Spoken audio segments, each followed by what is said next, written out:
Would you like one of the simplest, easiest and cheapest to build Minecraft iron farms in the entire Java game? This one is going to give you loads of iron and it works in Minecraft 16. Don't you go anywhere.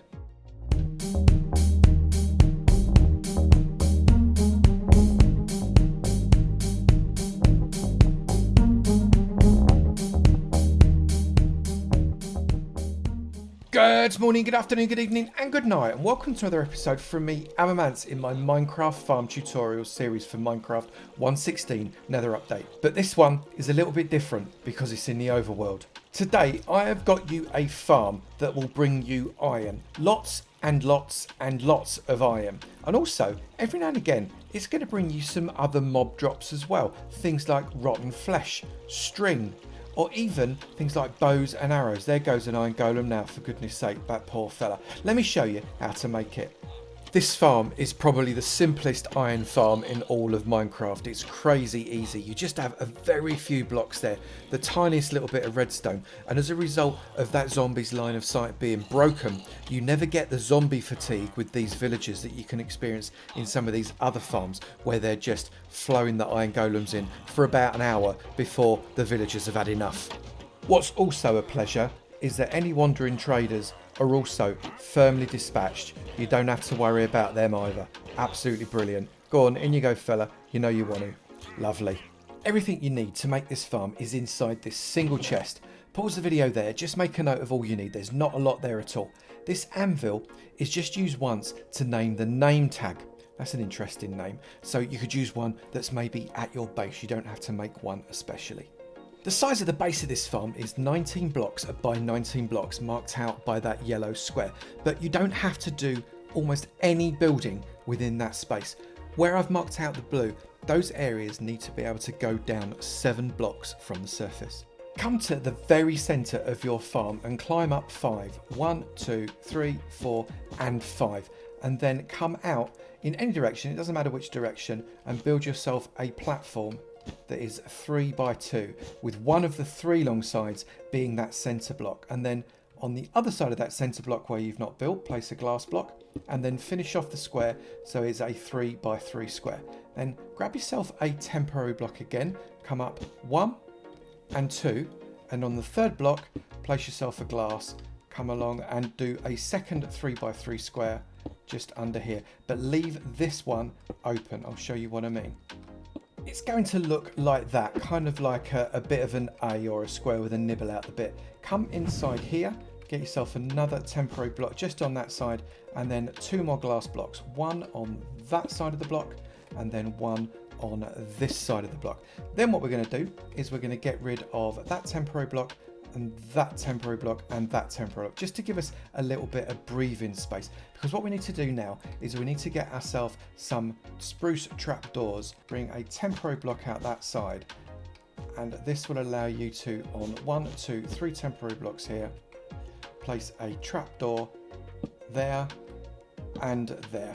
Then take these out, pop that like that, and place a trapdoor there. Doesn't matter that it's facing a different way, it's never going to open. And then finally come out the back with a single temporary block, place a bed there, there and there. That makes sure the heads of the beds are at the end the trapdoor is on.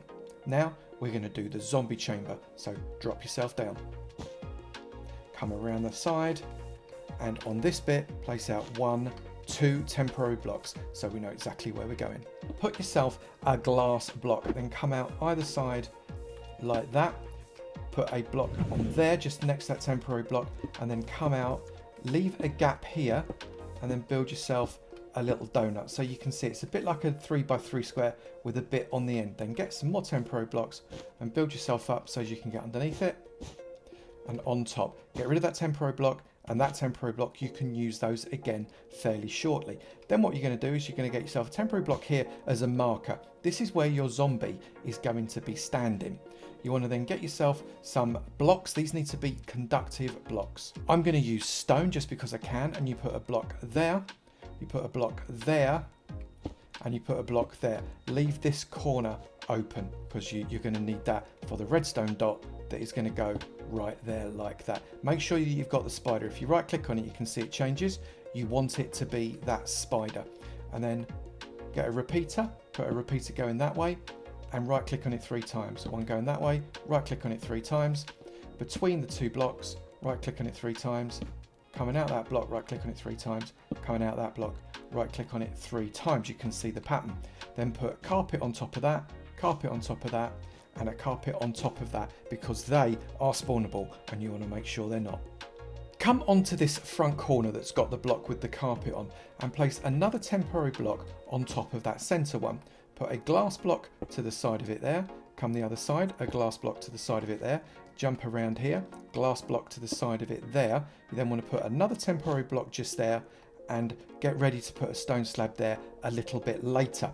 What we're then going to do is we're going to get a spruce trapdoor and get as far out as you possibly can and place the spruce trapdoor just there. So when you flap it up, it flaps up flat like that. That is perfect. Believe it or not, that is very nearly the entire zombie chamber also completed. What you can do now is take back all of these temporary blocks that you put there for structure, including the ones underneath the beds, because they're just going to get in the way. Come out to one of your edges. Make sure that this is an edge that you can get down 7 deep from the surface. And just on the outside, dig out 1, dig out 2, dig out 3. Turn around and place a trapdoor on the top of that and flap it down.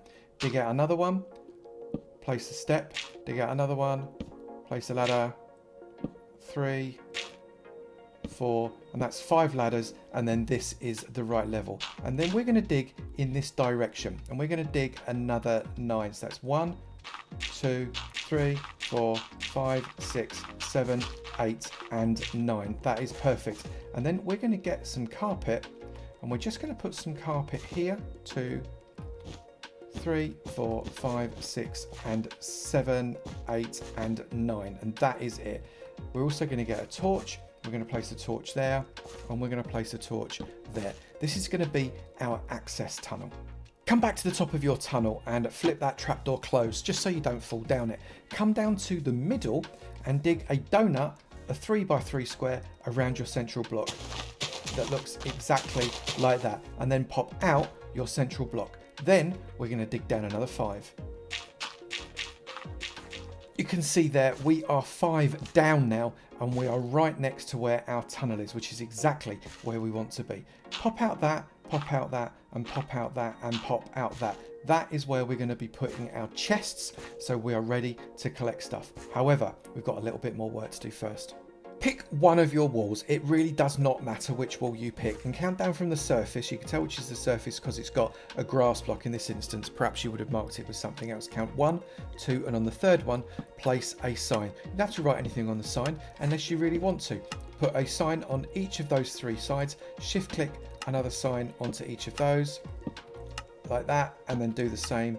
Shift click another one there. That'll act as our lava support.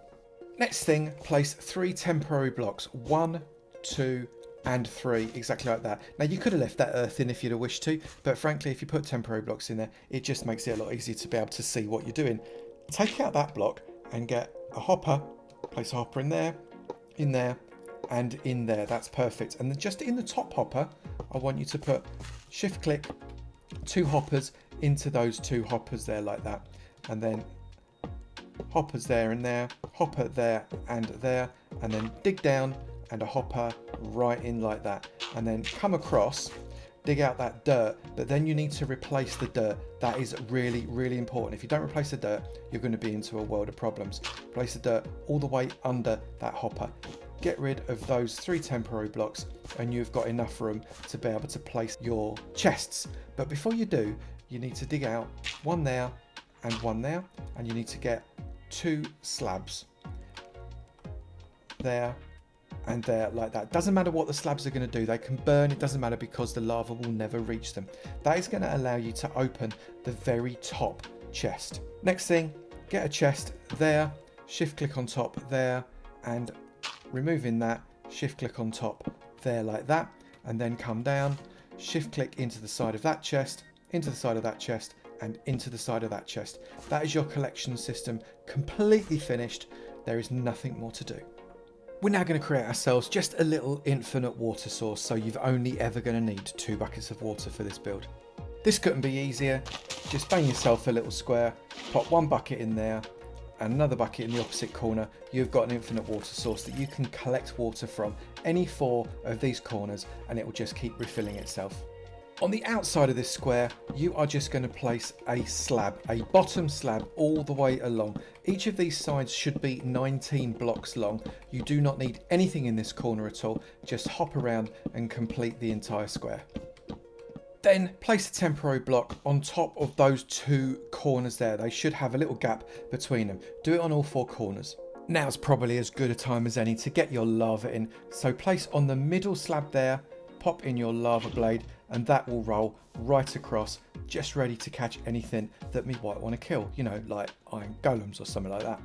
Now what I want you to do is fill in the water. Now bear in mind, we are still going to be going up onto that platform to put in some villagers and a zombie. So if you'd rather do that before you put in the water, that is absolutely fine. But be aware that you are going to find you may start to get some iron golems start to spawn if you do that. You may not, but you may.